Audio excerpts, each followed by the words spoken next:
Today we're going to talk about the preterite in Spanish. So first things first, what is the preterite? The preterite is the first past tense most people learn when it comes to Spanish. In English, we don't really think about the fact that there might be a difference between like completed versus ongoing actions, but in Spanish, this difference is really well marked, right? So the preterite is completed actions in the past, things that happened one time and were done and over with. The way I like to think about this is that the preterite is, if you sat down at the end of the day, and this is in fact how I suggest you study this tense and practice this tense.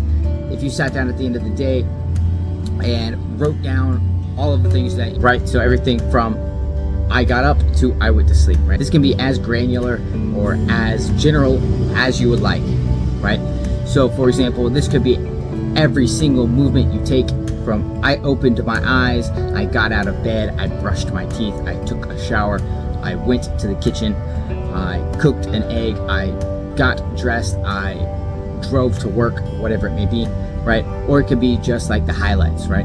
I went to work, I trained at the gym, I saw the sunset at the beach, right? And be very general, right? But the preterite is just that. It is the completed one-time past tense, right? This is the most important of the past tenses you're going to learn in Spanish. The other one being the imperfect, which we'll talk on the imperfect a little bit later. We'll also talk about how those two play together as you start to get into telling stories and things like that, right? So keep an eye out for that video. Be sure to subscribe and like and all that good stuff so that you can get notified when that video comes out, right?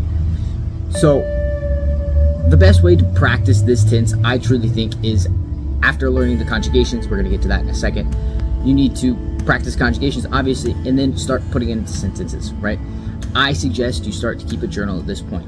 Sit down at the end of every day, write down, okay, what did I do, right? And this is going to serve two purposes. One, it's going to let you practice the preterite, and two, it's going to allow you to discover gaps in your vocabulary, right? It's going to allow you to discover what words you don't know, what actions you don't know, related to your day, right? For example, I like to surf, right? And so if I can't talk about surfing, I know that that's a gap in my vocabulary that I can go and fix, right? If I don't know how to say I bought groceries, right? That's something I can go fix, right? And you're not going to see those holes in your vocab until you sit down and start writing and journaling, because you're going to realize what words you have or what words you're missing, and you can go and fix that, right? So for this video today, we're going to talk just about the AR preterite. We'll talk about the ER, IR, and the irregularities in another video, right? So today is just ARs, right? And ARs, verbs, are actually the biggest group in Spanish. Pretty much all new verbs that come into the language are AR verbs. And of the top 1,000 verbs, it's something like 700 of them are AR verbs. So after you know this, how to conjugate the AR preterite, there's so many things you can go say, so many things you can go practice.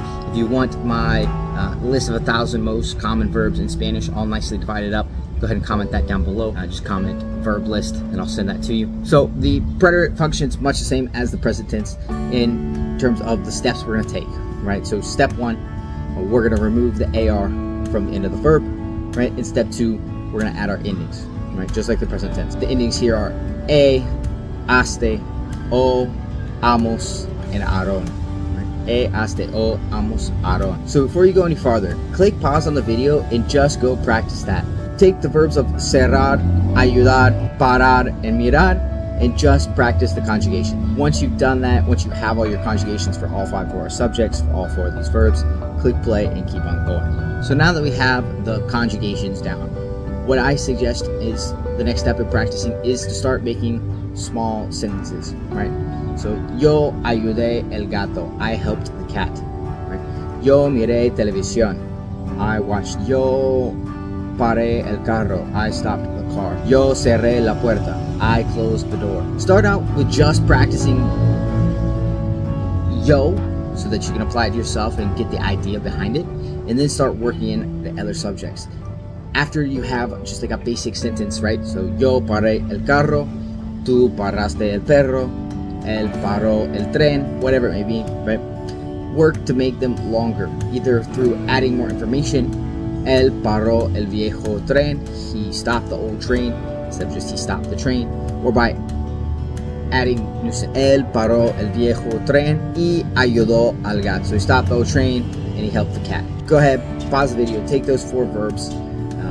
Be sure to look up if you want other verbs, practice with them.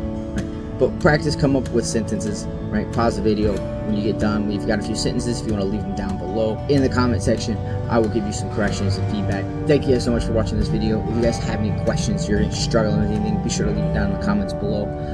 I'll be taking into consideration your guys' problems so that I can make videos regarding that. Right? If you like what you see, be sure to subscribe, like, all that good stuff. And thank you so much for watching. I'll see you in the next video.